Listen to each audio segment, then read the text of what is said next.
এই মুহূর্তে সবথেকে বড় খবরের দিকে নজর রাখবো। আরজি করে জুনিয়র চিকিৎসকদের ধর্ণা মঞ্চের কাছে পরিত্যক্ত ব্যাগ, যাকে কেন্দ্র করে রীতিমতো বোমাতঙ্ক আরজি করে। এই মুহূর্তে যে বড় খবর আপনাদের সামনে তুলে ধরেছি, আরজি করে বোমাতঙ্ক।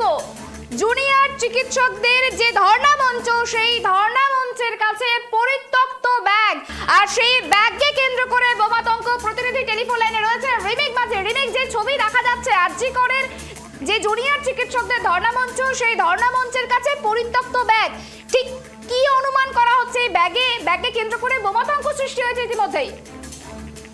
একদমই দেখো, আরজি করে যে এমার্জেন্সির সামনে মূল দরজা কত হসপিটালে, তার সামনে যে জুনিয়র চিকিৎসকরা গত 8 তারিখ থেকে ধর্ণা করছিলেন, ধর্ণা মঞ্চ তৈরি করেছেন, ঠিক সেই ধর্ণা মঞ্চে কিন্তু একটি ব্যাগ রাখা রয়েছে, একদম নতুন একটি ব্যাগ। সেই ব্যাগেতে কিন্তু নতুন ব্যাগের যে লেবেল বা স্টিকার রয়েছে, সেই স্টিকার ঝুলছে, এবং সেই ব্যাগকে ঘিরেই কিন্তু এই মুহূর্তে গোটা আরজি কর হাসপাতালে বোমাতঙ্ক সৃষ্টি হতে ইতিমধ্যেই কিন্তু বিশাল পুলিশ বাহিনী এখানে পৌঁছেছে।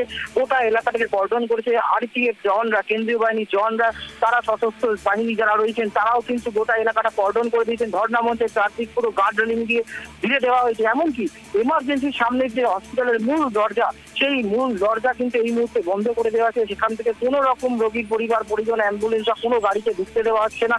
রাস্তার যে রাস্তা রয়েছে গেটের বাইরে, সেই রাস্তাকেও পর্যন্ত ফাঁকা করে দেওয়া হয়েছে। এমনকি যারা এই ধর্ণা মঞ্চের পেছনেই কিন্তু এমার্জেন্সি রোগীর পরিবার পরিজনদের যে বিশ্রামালয় রয়েছে, সেই রেস্ট রুম, সেই যেখানে বসে তারা বিশ্রাম না বসে থাকেন রোগীর পরিবার পরিজনরা, তাদেরকেও সেখান থেকে দ্রুত তৎপরতার সঙ্গে কলকাতা পুলিশ এবং কেন্দ্রীয় বাহিনীর জওয়ানরা তারা কিন্তু সেই গোটা হসপিটাল চত্বরে এই দিকটা পুরো ফাঁকা করে দিয়েছে। রোগীর পরিবার পরিজনদের এখান থেকে সরিয়ে নিয়ে যাওয়া হয়েছে। ব্যাগটি কার সেটা কনফার্ম হতে পুলিশ কিন্তু ইতিমধ্যেই খোঁজ খবর শুরু করে, এবং কোনো জুনিয়র ডাক্তারদের ব্যাগ কিনা সেই খবরও তারা নেন। কিন্তু পুলিশের যেটা অনুমান, তারা খোঁজ খবর নিয়ে জেনেছেন কোনো জুনিয়র চিকিৎসকদের, আন্দোলনকারী জুনিয়র চিকিৎসকদের ব্যাগ এটা নয়। কেননা তারা এই মুহূর্তে স্বাস্থ্য ভবনের সামনে ধর্ণা দিচ্ছেন। এমনকি কোনো রোগীর পরিবার পরিজনও কিন্তু এই ব্যাগের জন্য দাবি করেনি। ফলে কোথা থেকে এই ব্যাগটা এলো? এবং ধর্ণা মঞ্চের সামনে যেখানে নির্দেশের একটা প্রতীকী ছবি রয়েছে, সেই ছবির পাশে যেখানে মালা দেওয়া রয়েছে এবং যেখানে একটি ফ্যান চলছে, এবং মঞ্চের ঠিক সামনে যে বেঞ্চ রাখা রয়েছে একদম মঞ্চের পাশেই, সেই বেঞ্চের সামনেই ব্যাগটি কিন্তু রাখা রয়েছে। একদম নতুন একটি লাগেজ ব্যাগ রয়েছে। সেই লাগেজ ব্যাগের একদম নতুন যে ব্যাগটা বোঝা যাচ্ছে, সেই লাগেজ ব্যাগের যে নতুন কোম্পানিতে স্টিকার থাকে, সেই স্টিকারটা ব্যাগটা পর্যন্ত ব্যাগ থেকে ঝুলছে। ফলে কে বা কারা এই ব্যাগ রেখে গেল, ব্যাগের মধ্যে কি আছে সেটা নিয়ে রীতিমতো ধোঁয়াশায় রয়েছে এই মুহূর্তে আরজি কর হাসপাতালে মোতায়েন থাকা কেন্দ্রীয় সশস্ত্র কেন্দ্রীয় বাহিনী এবং কলকাতা ইতিমধ্যে ঘটনাস্থলে পৌঁছেছে। এই 1 মিনিট খানেক আগেই কিন্তু বোম স্কোয়াডের একটি গাড়ি কিন্তু এই মুহূর্তে হাসপাতালে ঢুকেছে। তারা ইতিমধ্যেই পৌঁছেছেন এবং তারা ড্রেস করে কিন্তু কিছুক্ষণের মধ্যে এখানে পৌঁছবেন। তারা ব্যাগটা পরীক্ষা করে দেখবেন যে ব্যাগের মধ্যে সত্যি কি আছে। কারণ এই মুহূর্তে কিন্তু রীতিমতো আরজি কর হাসপাতালে একটা চরম উত্তেজনার সৃষ্টি হয়েছে। পুলিশ গোটা পরিস্থিতি এবং কেন্দ্রীয় বাহিনী গোটা পরিস্থিতি নিয়ন্ত্রণে রেখেছে। গোটা এলাকা পাকা করে দেওয়া হয়েছে। কোনো রোগীর পরিবার পরিজন কাউকে কিন্তু আসতে দেওয়া হচ্ছে না। কি আছে ব্যাগের মধ্যে সেটা পুলিশ এই মুহূর্তে কিন্তু ব্যাগটি খোলার কোনো রকম তারা চেষ্টা করেনি, এবং কেন্দ্রীয় বাহিনীর জওয়ান যারা রয়েছেন, সশস্ত্র বাহিনীর আর্ম ফোর্স যারা রয়েছেন, সেই জওয়ানরা কিন্তু গোটা এলাকাটাকে ঘিরে ফেলেছেন। সিআইএসএফ এর উচ্চপদস্থ আধিকারিকরা পৌঁছেছেন এবং কলকাতা পুলিশের উচ্চপদস্থ আধিকারিকরা এখানে পৌঁছেছেন। এই মুহূর্তে গোটা ধর্ণা মঞ্চটাকে গার্ড রেলিং দিয়ে পুলিশ ঘিরে দিয়েছে, এবং কোনো মানুষকে এখানে আসতে দেওয়া হচ্ছে না। যেহেতু এটা মূল ফটক আরজি কর হাসপাতালে, এই গেট দিয়ে ঢুকেই কিন্তু ডানাতে এমার্জেন্সি বিল্ডিং, যে এমার্জেন্সি বিল্ডিং গত 14ই আগস্ট রাত্রিরে ভাঙচুর করা হয়েছিল, এবং সেই এমার্জেন্সি বিল্ডিং এর সামনেই যে ধর্ণা মঞ্চ জুনিয়র চিকিৎসকদের ছিল, সেই ধর্ণা মঞ্চতেই কিন্তু একটি ব্যাগ পড়ে রয়েছে, পরিত্যক্ত ব্যাগ। এবং সবথেকে যেটা আশ্চর্যের ব্যাগ, এটা কোনো ব্যবহার করা পুরনো ব্যাগ নয়, বাইরে থেকে যেটা দেখে মনে হচ্ছে এবং পুলিশে যেটা জানাচ্ছে যে একদম নতুন একটি ব্যাগ। সেই ব্যাগে কিন্তু ব্যাগের যে কোম্পানির যে ট্যাগ থাকে, সেই ট্যাগ কিন্তু ব্যাগের চেনের সঙ্গে ঝোলানো রয়েছে, এবং একদম নতুন ব্যাগ। ব্যাগটি একটা লাগেজ ব্যাগ। কার ব্যাগ, কোথা থেকে এলো সেটাই কিন্তু পুলিশ খোঁজ নেওয়ার চেষ্টা করছে। কিন্তু ইতিমধ্যেই পুলিশের মধ্যে যে কথাবার্তা হচ্ছিল, সেখান থেকে যেটা জানা যাচ্ছে যে এই ব্যাগ যেহেতু জুনিয়র চিকিৎসকদের আন্দোলন যে ধর্ণা মঞ্চ, সেই ধর্ণা মঞ্চে রয়েছে ব্যাগটা, তাই কোনো চিকিৎসকের ব্যাগ কিনা তারা খোঁজ খবর নেওয়ার চেষ্টা করেছেন। কিন্তু পুলিশের প্রাথমিক যেটা অনুমান যে এই ব্যাগ কোনো জুনিয়র আন্দোলনকারী জুনিয়র চিকিৎসকদের নয়, কেননা তারা সবাই গত 2-3 দিন ধরে কিন্তু স্বাস্থ্য ভবনের সামনে ধর্ণা দিচ্ছেন। ফলে এই মঞ্চেতে কোনো জুনিয়র চিকিৎসক ছিলেন না সকাল থেকে। হঠাৎ করে কোথা থেকে ব্যাগ এলো, কে ব্যাগ রাখলো, সেটা নিয়ে কিন্তু দ্বন্দ্বে রয়েছে। এবং যে সিসিটিভি রয়েছে হাসপাতাল চত্বরে, সেই সিসিটিভি ফুটেজে পুলিশ খতিয়ে দেখার চেষ্টা করছে যে কখন এই ব্যাগটি রাখা হয়েছে তা কে রাখলো। দেখো, এত জনসমাগম, এই গেট দিয়ে হাজার হাজার লোক সকাল থেকে ঢুকছে বেরোচ্ছে, এখানে পুলিশ মোতায়েন রয়েছে, অথচ এই ব্যাগটি কোথা থেকে কিভাবে এলো সেটা কিন্তু এখনো পর্যন্ত পুলিশ কিন্তু কিনারা করতে পারছে না। ফলে আরো একবার কিন্তু আরজিকর হাসপাতালে এত ঘটনার পরে আরজিকর হাসপাতালের নিরাপত্তা নিয়ে কিন্তু আবার একটা প্রশ্ন চিহ্নের মুখে চলে এলো। রিমিক, আরো একটি বিষয় জানতে চাইবো, এই ব্যাগটি ঠিক কটা নাগাদ পরিলক্ষিত হয়েছে?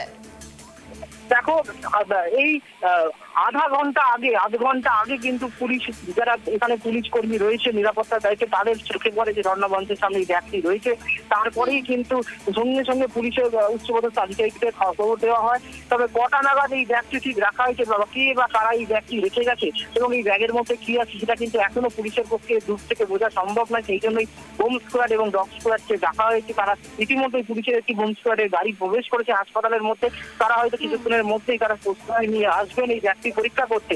কিন্তু যে কথাটা তোমায় বারবার বলছি যে এই ঘটনা গত 8ই আগস্ট যে হসপিটালে যে ঘটনা ঘটে গেছে, তারপরে গত 14ই আগস্ট হাসপাতালে মধ্যরাত্রে যে ঘটনা ঘটে গেছে, তারপর কিন্তু এই হাসপাতাল আরজিকর হাসপাতালের নিরাপত্তা নিয়ে একাধিক প্রশ্ন হচ্ছে। যে নিরাপত্তা এই আন্দোলনকারী চিকিৎসকদের যে অন্যতম যে দাবিগুলো রয়েছে, 4টে 5 দফা দাবি, তার মধ্যে কিন্তু অন্যতম একটি দাবি ছিল এই যে হাসপাতাল চত্বরের নিরাপত্তা। এবং যেটা বলা হয়েছিল প্রশাসনের পক্ষ থেকে যে গোটা হাসপাতালে সিসিটিভি ক্যামেরা লাগানো হবে। তাহলে সিসিটিভি ক্যামেরা কি আদৌ ছিল? যদি থেকে থাকে তাহলে কাকে বা কখন ব্যাগটা রেখে গেছে সেটা পুলিশের পক্ষে আইডেন্টিফাই করা খুব সহজ হবে। কিন্তু এরপরে কিন্তু যে প্রশ্নটা আবারও উঠছে যে এত ঘটনার পরেও কিন্তু আরজিকর হাসপাতালে কিন্তু নিরাপত্তা নিয়ে বড়সড় প্রশ্ন উঠে গেল, তাতে কোনো সন্দেহ নেই। সুমনা, বেশ, অনেক ধন্যবাদ আমাদের সঙ্গে থাকার জন্য। যে ছবি দেখাচ্ছি আপনাদেরকে আরজিকরের ধর্ণা মঞ্চে একটি পরিত্যক্ত ব্যাগকে ঘিরে তুমুল উত্তেজনা সৃষ্টি হয়েছে। ব্যাগকে ঘিরে বোমাতঙ্ক ছড়িয়েছে কার্যত বলা চলে। ইতিমধ্যেই সেখানে পৌঁছেছে বোম স্কোয়াড। একদিকে তরুণী চিকিৎসকের মৃত্যু ঘিরে ধর্ষণ ও খুনের অভিযোগে বিক্ষোভে ফেটে পড়ছেন জুনিয়র ডাক্তাররা। ঠিক তখনই আরজিকরে ডাক্তারদের ধর্ণা মঞ্চে দেখা গেল একটি সন্দেহজনক ব্যাগ। ব্যাগে কি রয়েছে? বোমা? প্রশ্ন উঠতেই সেখানে ছুটল বোম স্কোয়াড। তবে যেমনটা জানা যাচ্ছে যে আরজিকরের মূল ফটকের সামনেই জরুরি বিভাগের কাছেই রয়েছে ধর্ণামঞ্চ, আর সেখানেই পরিত্যক্ত ব্যাগকে ঘিরে ছড়িয়েছে আতঙ্ক।